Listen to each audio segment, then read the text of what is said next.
Harrison with hotandhealthyliving.com. And today I'm going to show you an easy pancake recipe from our Gold Coast Cures Fitter, Firmer, Faster book. This is on page 163. It's actually, in the book we call it almond flax pancakes with raspberries, but I actually ran out of flax just the other day, so I'm going to substitute a new superfood, super seed, that I'll tell you about in a little bit, and I don't have the raspberries, so I'm going to use blackberries. But to get started, we are going to use 1/4 of a cup of grass-fed yogurt. Now, I am using the Siggy's brand, which I talked about just the other day as one of my hot and healthy finds. But Siggy's is a yogurt that is made from grass-fed cows. Super important, and grass-fed cows are the healthiest. Okay, so we are going to start by using 1/4 cup of this yogurt, putting it right in here, and I'm just using the plain brand. You can get Siggy's in Whole Foods markets and a lot of natural food stores. Okay, so we're going to put that right into a big measuring cup, and then we're going to use 1/2 cup of water, like so. Mix that right in, and then we are going to do 2 omega-3 cage-free, free-range eggs. These are organic. 1, and then 2. Pop that right in there. We're going to whisk all this together, kind of beat the eggs in with the yogurt and the water. And then we're going to add about 1/4 of a teaspoon of the pure almond extract. Make sure you don't get imitation almond extract. Make sure you go for the pure stuff.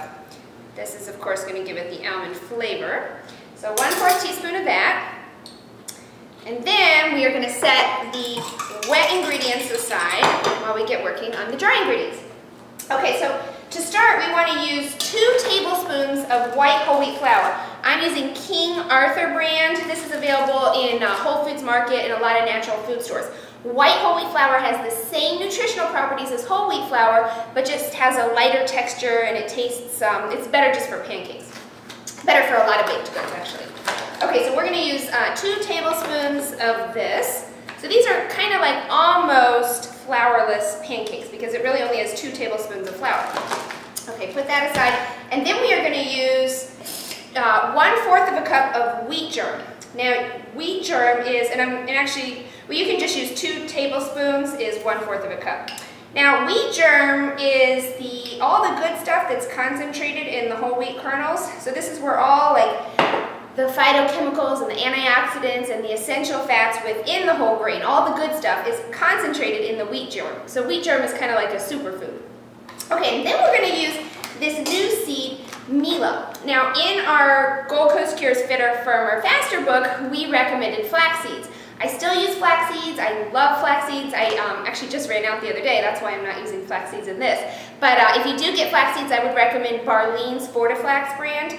But the Mila is just a new, they're calling it like a miracle seed, and it's chia seeds, kind of, I think the ancient Aztecs used to eat it, and it's very, very rich in fiber, it's rich in phytochemicals, it's very rich in omega-3 and omega-6 fats. It has the right balance of them, so it's a very anti-inflammatory food, and it's very heat stable, so you can cook with it. So we are going to use 1/4 of a cup of that, which is 2 tablespoons, and this is a 2 tablespoon measurer, by the way. So we are going to use 1/4 a cup of Mila, and it has very, it's like odorless and has a very, very mild, slightly nutty taste. So it's a pleasant taste. It's not anything that anybody can complain about. Okay, so we're going to put 1/4 of a cup in there. And now what we're going to do is we're going to add the wet ingredients right to the dry ingredients, like so. We're going to whisk this all together. Get it stirred up really nice, and I add just a pinch of sea salt, just a pinch. So, put that like that, like so, a little bit of sea salt, and now we'll be ready to cook them on the skillet. Okay, so now we're ready to turn our pancake batter into pancakes. We are going to start by heating about 2 teaspoons of extra virgin coconut oil into a cast iron skillet. And I like to wipe my coconut oil around this with a paper towel, kind of spread and even it out. And we are going to heat this over medium-high heat. Now, just to show you, I really like Barlean's brand extra virgin coconut oil. And it's really important that you get extra virgin, not just regular coconut oil. And when it comes to baking, extra virgin coconut oil for pancakes or cakes or any kind of baked goods is really the healthiest oil and the healthiest fat to use. Definitely much healthier than margarine, which you absolutely don't want to use, but it's also a lot healthier than butter, even the grass-fed butter, because if you are going to choose butter, you want to make sure you use grass-fed, and it's definitely way healthier than vegetable oils.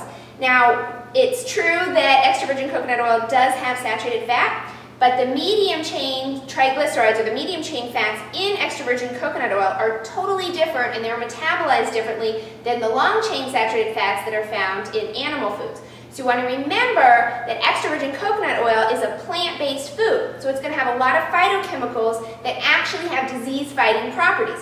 And when you look at studies that show of people who live in Asia or the Pacific Islands where they eat a lot of extra virgin coconut oil, they actually have very low rates of heart disease and very low rates of cancer and other degenerative diseases. So extra virgin coconut oil is a healthy oil that you can absolutely use in moderation like other oils. Okay, so now I started heating my pancakes, and these are a little bit different than your typical pancake because they're not quite as fluffy. They're more of a dense pancake because we also want to remember they're almost flour-free. So we are going to let them cook for about a minute or two per side. Okay, and here's what they look like cooking. They're getting nice and toasty brown on the top.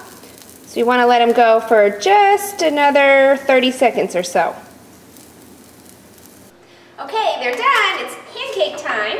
So I made 3 pancakes. This recipe actually makes 6 pancakes, so it serves 2 people.